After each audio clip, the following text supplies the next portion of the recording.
Joining us now with his take is Fox News contributor and National Review Institute senior fellow Douglas Murray. Douglas, good to see you. What do you make of these new demands? Again, as Dagan mentioned, not just making demands about pay raises and maybe health insurance, but all of these social demands that the teachers union are making and keeping kids out of school for a week. You know, I come back to a point I made in my New York Post column a couple of weeks ago. If the teaching unions cared as much about proficiency in the basics as they do about whatever the latest woke issue is, maybe America's children would be in a better place than they are educationally. Oakland currently has in public schools, I think it is 21% math proficiency among students. 21%. They can manage to get about a fifth of pupils in the area proficient in math. Why are they even talking about anything else? And how dare they? How dare they, when they are failing at their most basic task, start talking about historical reparations for things that no one alive has suffered and no one alive has committed? How dare they talk about homeless shelters when they can't even educate students in math?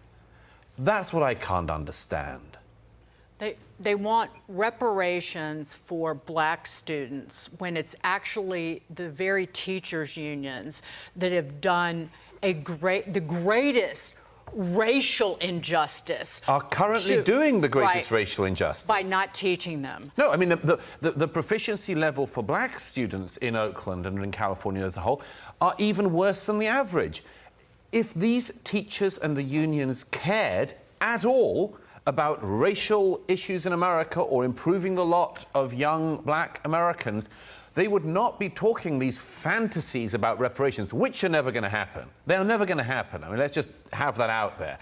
It is not going to be the case that every black Californian is going to be given millions of dollars.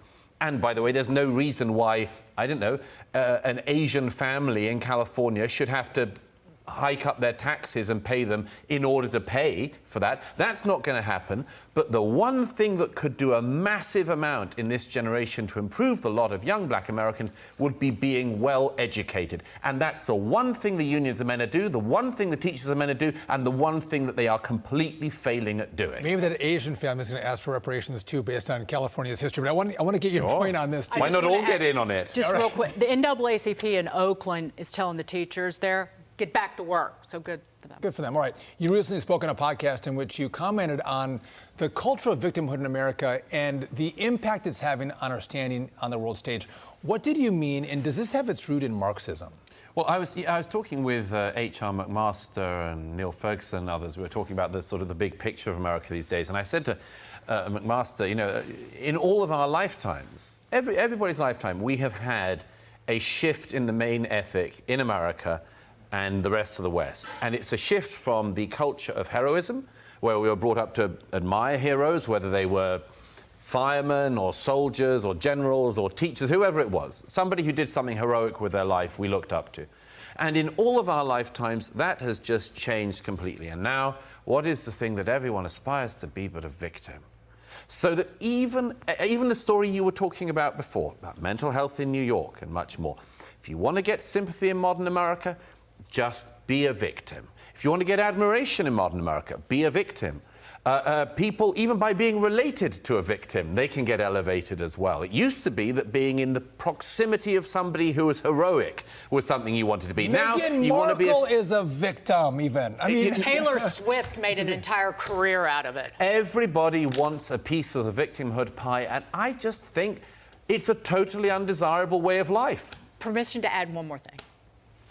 What irritates me even beyond that is that you have, like, women, again, already a victim, woe is me, but they will go out, writers, for example, people who write for the New York Times, and will say something incendiary and irretrievably stupid, and then when they get attacked online, oh, call the Federal Bureau of Investigation on being attacked. Yeah. That's one of the great maneuvers of the age that a certain type of woman has worked out, which is, I am woman, hear me roar, until there's any blowback, at which point it's poor me. But it's, you can choose one of those. But that's the plan. But it's all planned because, again, victim. You can't have them both. Douglas Murray, always great. Thank you for joining us. Great pleasure. We appreciate it.